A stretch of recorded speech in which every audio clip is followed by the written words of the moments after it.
so here we have a bank reconciliation problem, and what we're trying to do here is we're trying to reconcile what the bank says we have versus what we say we have in our books. So that's always the first step. We need to figure out what is our book balance and what is our bank balance. Well, number one here says cash balance per Eli Dance Company's account with First Bank of Baltimore is $8,089. So we'll go ahead and plug that in as our bank balance. And then our book balance, it says cash balance per Eli's Dance Company records $9,500. So you can already see there is a difference of about $1,500. So we need to reconcile that out. Also, once we start with our balance per books, there's some things we need to add and some things we need to subtract to get to our adjusted book balance. And the same thing for the bank balance. I typically start on the bank balance side. I don't know why, just old habits. So I will go ahead and start on the bank balance side here. So we always add to our cash balance per bank any deposits in transit. So I'm going to type in here deposits in transit. Oh, okay. Outstanding deposit. I see it there. I should have just clicked on it. Outstanding deposit is $2,550. Once we add our outstanding deposit, then we always subtract any outstanding checks. So I will go ahead and type that in here. So we've got our two outstanding items. Now our outstanding checks, it says here number 8, the following checks issued by Eli Dance Company were not yet cashed. Those are checks that we have sent out to other people, but they have not yet cleared the bank. So they haven't necessarily put them in. So I need to add those two together. I don't know why that doesn't want to pop in there, but that's okay. I'll go ahead and type it in. And so I need to add the $299 plus the $523 for a total of $822. All right, let's come over to the book balance side. And as far as the book balance side goes, we always add any collections of any notes that we have. And I should have went down these one by one, but I like to, again, do it versus what we add than what we subtract. So to my book balance, I know I need to add collections from a note, and that's exactly what number 5 says here. First Bank of Baltimore collected on a promissory note for Eli Dance in the amount of $450 plus $55 in interest. So we call that a collection on a note.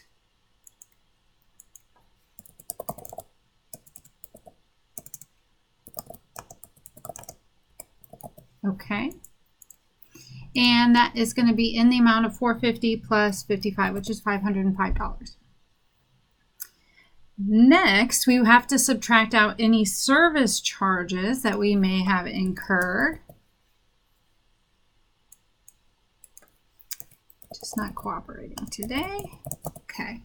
So what service charges did we encounter here? Looks like service charges levied by First Bank of Baltimore is $50. So I'll enter that as a negative because I am subtracting that.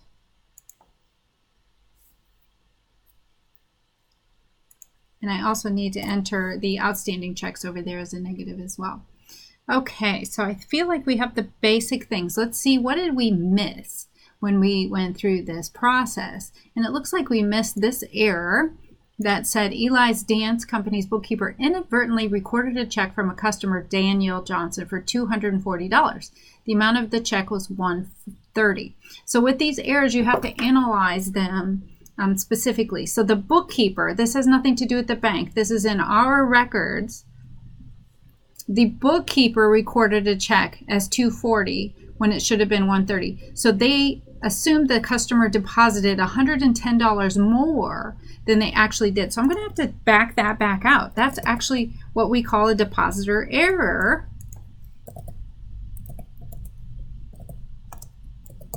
Because we put too much money into our bank, in our books, that didn't actually go into our bank. So we need to back that back out to show that 210, the difference between 240 and 130, was accidentally added.